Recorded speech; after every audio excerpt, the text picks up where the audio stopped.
What happened with that guy at the cafe? Nothing. But you're crazy about it. Yes, I am. Well, why don't you run off with him? What are you waiting for? I don't actually know him. Really? I only know him through the, you're not going to believe this. Oh, let me guess. Through the internet? Yes. Hello everyone, I'm Anna, your cinephile host. Do you know Tom Hanks and his wife had come down with the coronavirus? After being treated at the hospital, they are released and are now under self-quarantine in Australia. Let's get back to one of his masterpieces, You've Got Mail. The movie was made in 1998. You can hear the dial-up beep and the powerful phrase, "You've got mail," from America Online. Briefly speaking, the movie is about two business rivals who despise each other in real life but unwittingly fall in love over the internet. You know what? They chat through email, not Messenger. Can it be even more adorable? Those good old days.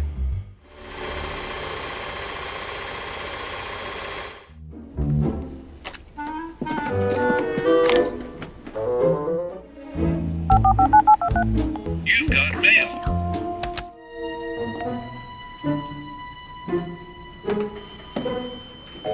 Good morning, Effie.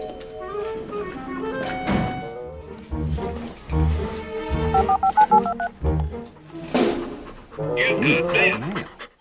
Kathleen Kelly runs a children's bookstore, The Shop Around the Corner, that her mother ran before her. She is dating a guy, but she loves to hook up online to chat through email. Her username is ShopGirl, and the one she chats with every day is NY152. That's the username of Joe Fox. Joe is the executive of a chain bookstore. The two live on the Upper West Side of Manhattan in New York, but they don't know each other. One day, Joe takes two kids to her shop and they meet at Joe's surprise. May I ask who you are? Kathleen Kelly, I own this store. And you are? Joe. Just call me Joe. We'll take these books. Okay. You're gonna come back, aren't you? Of course. See? That is why we are not gonna go under, because our customers are loyal. They're opening up a Fox Books around the corner. Fox Books, my daddy. Likes to buy. Joe doesn't want to let Kathleen know who he is, because he is the one who will open the new bookstore at a nearby street corner that will compete against her business. Coincidentally, they run into each other at the gathering a few days later, and she is mad about his visit, because she thinks that Joe was spying on her store and they have a fight. You were spying on me, weren't you?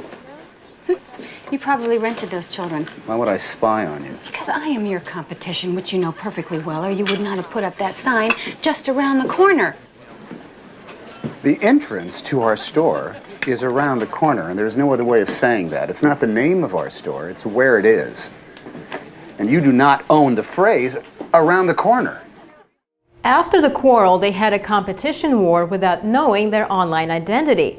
In the meantime, NY152 asks ShopGirl for a meeting, and she agrees.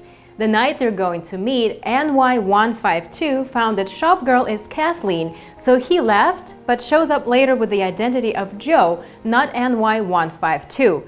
She scolds Joe, but praises NY152.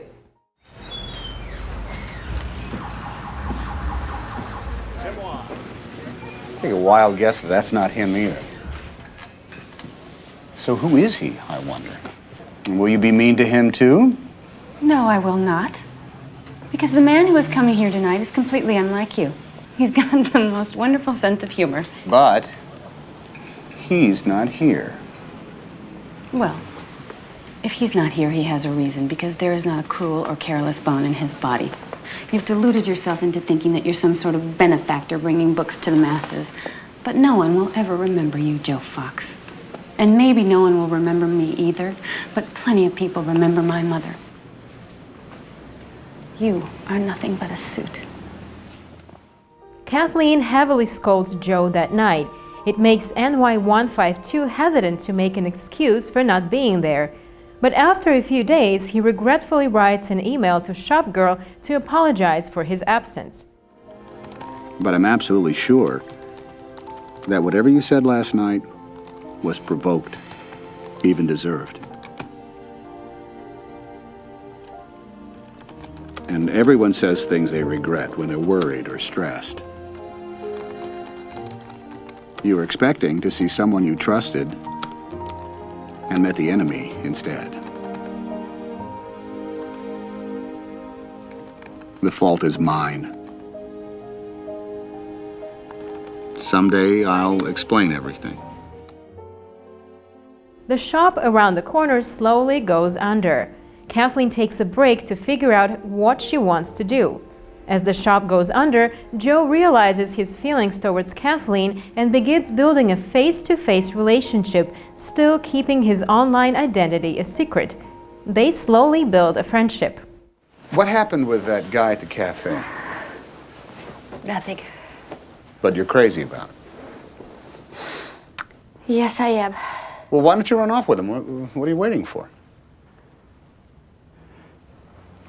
I don't actually know him. Really? I only know him through the, you're not going to believe this. Oh, let me guess. Through the internet? Yes.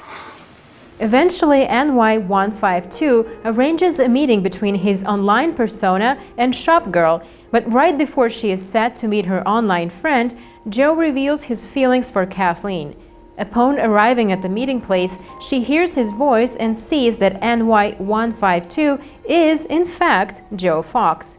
Kathleen cries tears of joy and reveals that she hoped it would be him.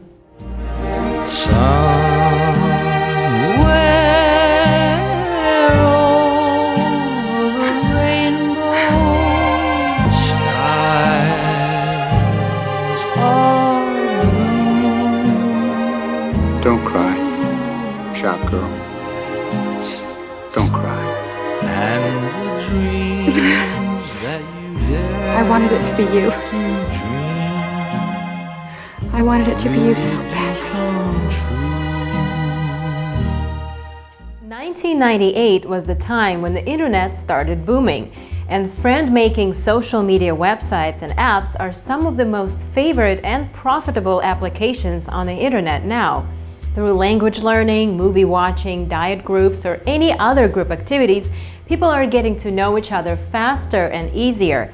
Maybe someday you would run off with an online friend and you could tell him or her that you wanted to be you so badly.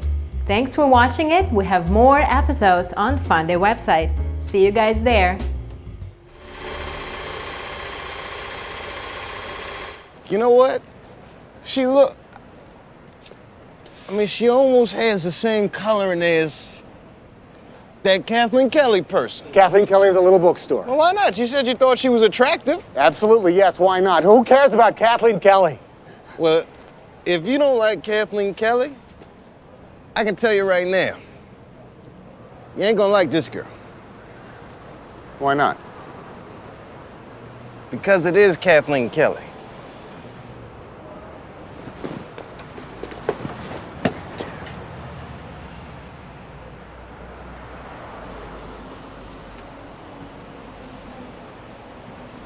So what are you gonna do? Nothing.